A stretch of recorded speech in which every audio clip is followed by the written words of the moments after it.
getting into the hypertension thing, we have been plagued by it, but it's a stressful condition too. It's caused by stress. In fact, they have done studies where they have taken, say, apes and to study them about hypertension. And if they take and raise a family of apes, say a female ape and a male ape, and they have a baby ape, and they take the female ape and the baby ape, put them in one cage and the male ape in another cage, and then introduce a strange male ape into the female and baby cage, the male who was originally there will get hypertension and die just from the stress of seeing that other male ape in that cage. And so hypertension is a stressful situation. So you can give all the medicine you want, but if you have children that are taking crack, or you don't know where your next rent is coming from, or you don't know how you're going to heat the house, and you can take all the medicine you want, and you might not get to the basis of your hypertension. Right. So therefore, the whole scheme of treating a hypertension is all crazy when you think a pill for a disease that's so complex. I think we should be looking for really solving some of our social problems if we're going to deal even with hypertension. I'm talking about just housing and just the things that make people comfortable in life. So I do believe in that one must treat hypertension because it does whip the brain out. It does beat the kidneys away. It makes the heart large and poorly functioning. And consequently, the person might not feel the hypertension over many, many years and not even take their blood pressure pills even if they know they have a hypertension because they don't feel bad. And that's the danger of the disease. You don't feel bad with the disease, but you will feel the end effects of that disease. Right. You'll feel the kidney failure when it hits you. Yeah. You will feel the stroke when it hits you. You will feel the heart when it fails on you. You will feel the kidneys. And so therefore, you can go for a long time, 20 or 30 years. Don't treat it. Have a good time with all the salt and everything else, but there will come a time that it will tell. And so therefore I would say in prevention, one should take their medication. One should go to doctors who are concerned about helping them solve some of the other problems that they have other than just giving them the pills, because pills are terribly expensive in treating hypertension. When you think of pills, the average pill a person takes today, they might have to spend anywhere from $50 to $100 a month for their medication if they're not on Medicaid. Now you take the average working person, who do you know has $100 a month to put out on medicine alone? If they got $100 a month, then they don't need the medicine because they're usually a lot better off. That's right. And what kind of suggestions do you offer for diet, or people trying to change their diet not to be attracted by all the salt and the things around? Well, it's not salt. Everybody thinks of salt as the salt that you use at the table. We're talking about sodium is the culprit here. Okay. Sodium. The salt at your table is one form of sodium. That's known as sodium chloride. Okay. But if you eat bread, for example, with sodium bicarbonate, that's sodium. If you drink a sodium with sodium benzoate, that's sodium. If you eat something with monosodium glutamate on it, that's sodium. So you can't take things like monosodium glutamate. People use things like Accent or these things, or Soul salt or seasoned salt. It has MSG in it. They'll say it has low sodium in it, low salt in it, but they mean sodium chloride, the table salt, but it has still sodium in it. Sodium monosodium glutamate has sodium in it. And so the sodium bicarbonate. So biggest thing, you want to stay on a low salt diet. If you do maybe 4 things, it will keep you on a low sodium diet. Don't pick up the salt shake at the table, number 1. Number 2, don't eat obviously salty things like salty potato chips, salty pretzels. Every one of those little grains of salt are loaded on those things. Do not eat canned foods. Canned foods are terribly, terribly salty.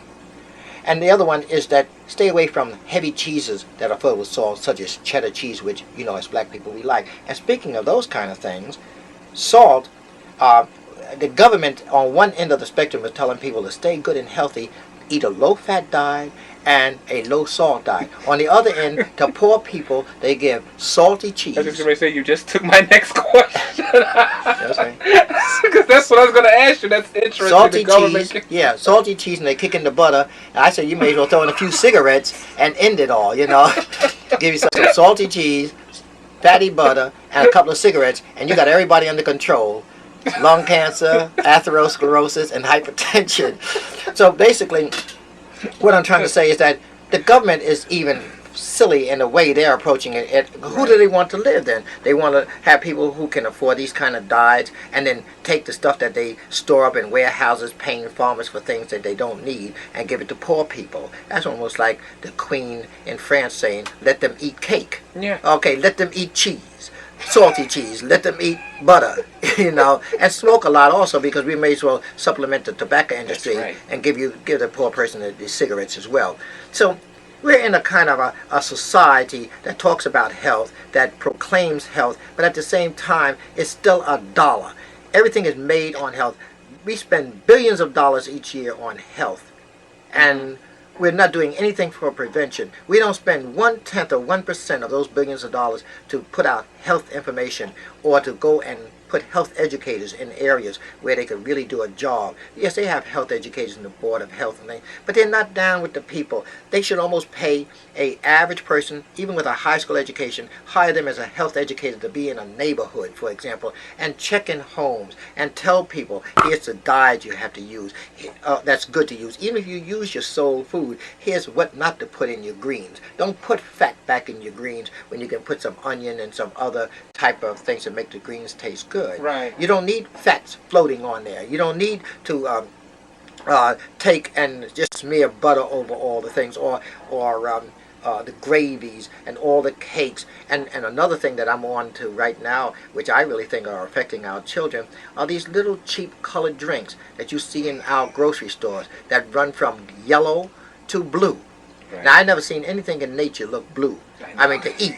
I mean, in that sense, except maybe cabbage, blue cabbage, But the whole thing is that, what I would say is that these little drinks, I think, are knocking our kids' minds out, because you see, their brains are not used to getting those molecules of colors and all those things in there. And I think just like you drink alcohol and can get drunk, people think that only alcohol can make you drunk. There's a lot of things in nature, and not in nature, that's not even produced in nature, that can make your mind not focus correctly or see things correctly. See letters backwards, for example, or see certain things not looking right on the paper. And so consequently, if these kids are drinking these little drinks all year long, you see them going to school in the morning, you see them in the afternoon, you see them in all summer drinking these drinks, and they can't focus on their work. These children, because they're born in, say, slight poorness and things like that, which I really don't think they're that poor, their brains are not poor when they're born. Many of them have good brains. I came along in a poor area, but we didn't eat all that stuff because we didn't have the money, number one. Number two, we didn't have the access to all that material, Because today, you go into mom and pop stores, they make 3 or 4 stores per block in some areas, all selling the same thing, salt and sugar. I mean, basically, of the ingredients that that they make their profit on. You see those big trucks pull up, man. Popcorn coming out of them, cheese, corn coming out of them, potato chips coming out, pretzels, and then another truck will pull up with the colored drinks. Now, if you take in white areas, you don't find the same concentration of stuff. That's true. You'll find more vegetable stores, more stores with all kinds of good fresh vegetables and fresh things. In our places, we get all these second-hand looking greens and all this kind of stuff, and it's really sad when you think about how they segregate the food into different areas. I know Chinese food will eat Chinese food, but they're not going to, Chinese area, you don't find all them drinks and things in there for them Chinese children, and those Chinese children are smart as whips going to school. Or in the white area, you'll find. But in the black area, give them anything.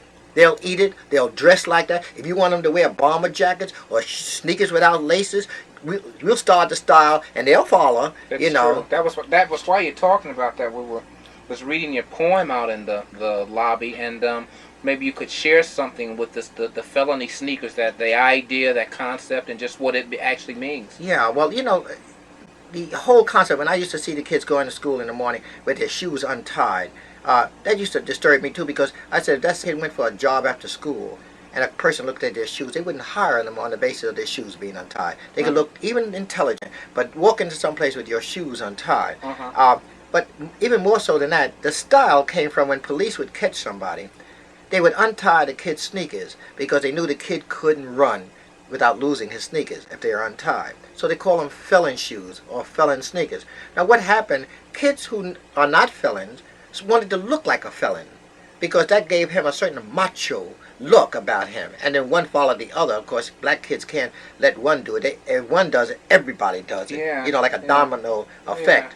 And so basically what had happened was that they started wearing these shoes untied. Now, the biggest contention between mother and son, father and son, was their shoes untied. And I used to go on house calls and hear them argue about tie up your shoes and so forth. So I wrote the poem called Felon Sneakers, you know, where I put it to them exactly where felon sneakers came from. I had my artist Jim Brown to draw the pictures of felon sneakers in front of a jail cell. And I went out and I got 300,000 copies.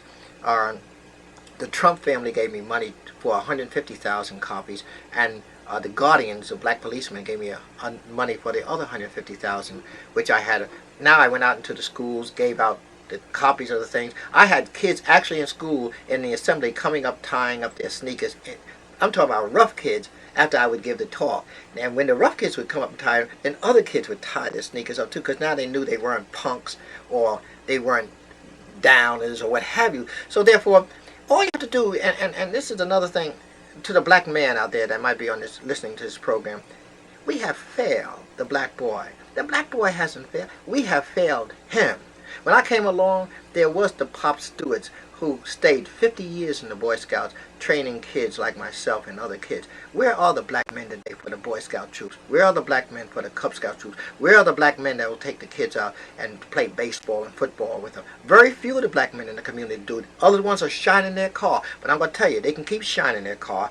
Like Bishop Sheen said a long time ago, you can shine your Cadillac all day long, but at the end of that day, that Cadillac will never pick up suspenders and put around you and say, I love you. But you shine that kid, you shine that kid for a few years, you're going to find that kid will pick up his arms and put around you someday and say, I love you. And you might need him just for that particular thing, Right. you know. Yeah, so basically, the black male has to pick up his duties and his challenge and say, I want to teach that black boy something. I want to do something with the black boy. I taught Sunday school for 30 years, over 30 years, and I can show you lawyers today, doctors, social workers, and they come up to me and they say, boy, thanks Dr. Deas for, sharing those Sunday mornings with me. And when I share a Sunday morning, I don't mean one Sunday out of a month. It was every Sunday morning. Man, I had to take my kids to Sunday school plus myself, then teach and then go to church and do all the things, plus come home and go to the hospital, make my rounds and everything else.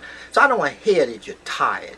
I mean, there's too many men that have been tired working in coal mines doing this kind of stuff and working on ditches and shoveling and been there, for those kids. Yeah. So we have to, as a black male, adult male, I'm talking about those in the 30 and 40 year age group that are not on drugs, who have good jobs and things. You owe more to the community than to have a condo and a nice car and feel comfortable going away on your skiing trips on the weekend.